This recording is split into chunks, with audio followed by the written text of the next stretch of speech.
అదే RTV app వార్తల్ని క్షణాల్లో చదివే అవకాశం ఉంటుంది. ఒక న్యూస్ పేపర్, ఒక టెలివిజన్ ఛానల్ మీ చేతుల్లో ఎప్పుడూ ఉంటాయి. 185వ వరల్డ్ ఫోటోగ్రఫీ డే సందర్భంగా మన ఫోటోగ్రాఫర్ అసోసియేషన్ పిలుపు మేరకు ఈ ఎగ్జిబిషన్ చూడడానికి రావడం జరిగింది. ఎగ్జిబిషన్లో చూసినటువంటి ఫొటోస్ అన్నింటిలో ప్రతి చోట ఒకవైపు జీవితం ఒకవైపు ఉండగా సామాజిక సమస్యల్ని కవర్ చేశారు.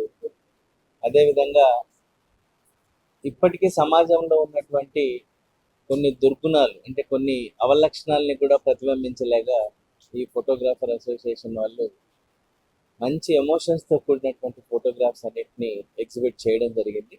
సో ఒక మంచి సందేశాత్మక ఫోటోలు ఉన్నాయి, సంతోషాన్ని కలిగించేటువంటి ఫొటోస్ ఉన్నాయి, ఎమోషన్స్ని కలిగించేటువంటి ఫొటోస్ ఉన్నాయి, అదేవిధంగా మంచి సమాచారాన్ని ఇచ్చేటువంటి ఫొటోస్ ఉన్నాయి, క్రీడలకు సంబంధించినటువంటివి ఉన్నాయి. అద్భుతమైనటువంటి ప్రతిభ ప్రదర్శించినటువంటి ఫోటోగ్రాఫర్స్ అందరికీ నా శుభాభినందనలు తెలియజేసుకుంటూ, టాలెంట్, చాలా గొప్ప టాలెంట్ ఉందన్నటువంటి విషయం మనందరికీ తెలుసు.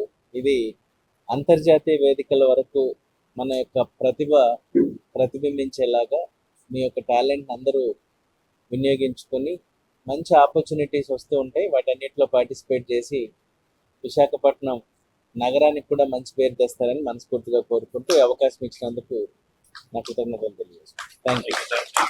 హైదరాబాద్ సుచిత్ర సర్కిల్ కి ఒక విశేషం. మీ లలిత జ్యువెలరీ సుచిత్ర సర్కిల్ కి వచ్చేసింది. ఆగస్ట్ 18న బ్రహ్మాండమైన ప్రారంభోత్సవం. Lalitha jewellery, A block, green park avenue, Suchitra road. మీ లలిత జ్యువెలరీలో ధరలు చెక్ చేయండి. డబ్బులు చాలా చాలా ఆదా చేస్తారు. డబ్బులు ఎవరికి ఊరికే రావు.